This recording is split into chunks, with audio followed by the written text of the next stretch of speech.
How about tilde tilde C is our first assumption, and C ampersand parenthesis, and pardon me, we can use brackets because we've got parentheses inside, so it's a good idea in these instances to use a bracket. Bracket U occurs, or parentheses. C fails and B occurs. Failure of C and the success of B, parenthesis, bracket. Those are our two assumptions. Now, the first step you should probably do is tilde tilde decomposition from line 1 and get C.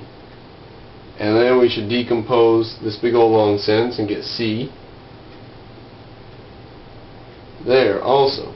So we decompose both those, and we also get from that U or not C and B. So U or not C and B. Line 2, ampersand decomposition. At this point we're going to have to take apart our disjunction, so let's go and do that.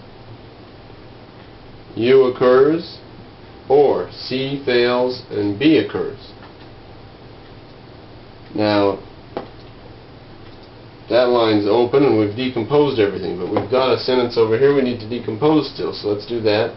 C fails and B occurs from line 6 ampersand line 6 ampersand D composition.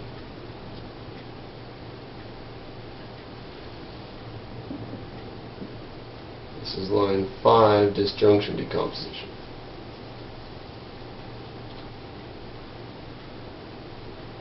Now, once we get to there, we can leave this one open, but since we have to keep on working on this, we're going to get to the point where we see the C and it's not C here. So, we're going to close that line. So we see one recoverable truth value.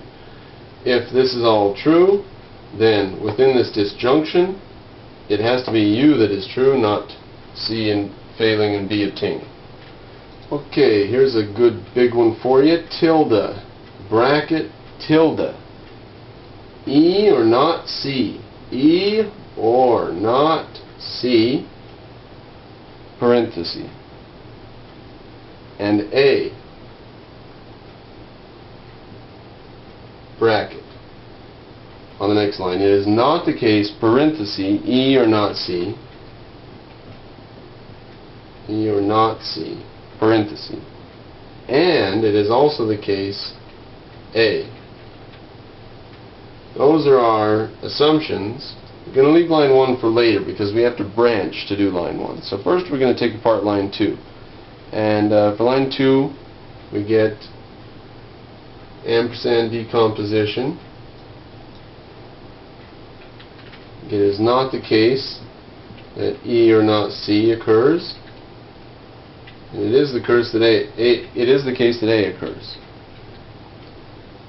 Then we're going to get from line 3 our negated disjunction decomposition.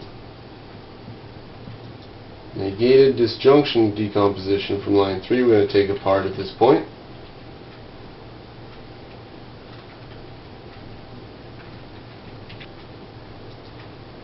So on line 7 we're going to go ahead and take apart line 1.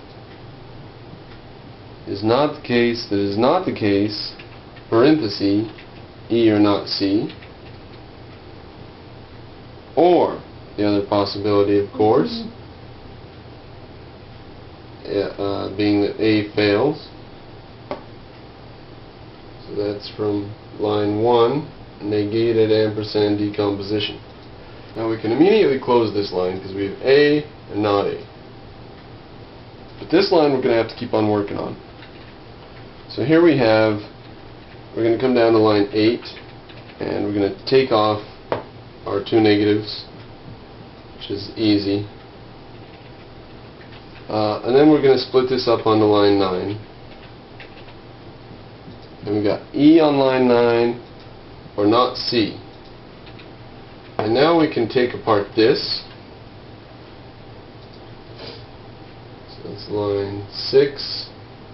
Negated tilde decomposition. So line 8. Disjunction decomposition.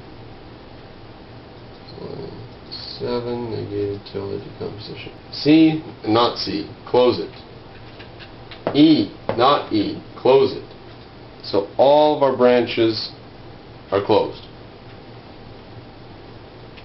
If B occurs, J occurs. H occurs if and only if J occurs, and either H fails or B occurs. Those are our assumptions. So the first thing we're going to do, and this is just, they're just messing with us because we just have to branch and branch, you know.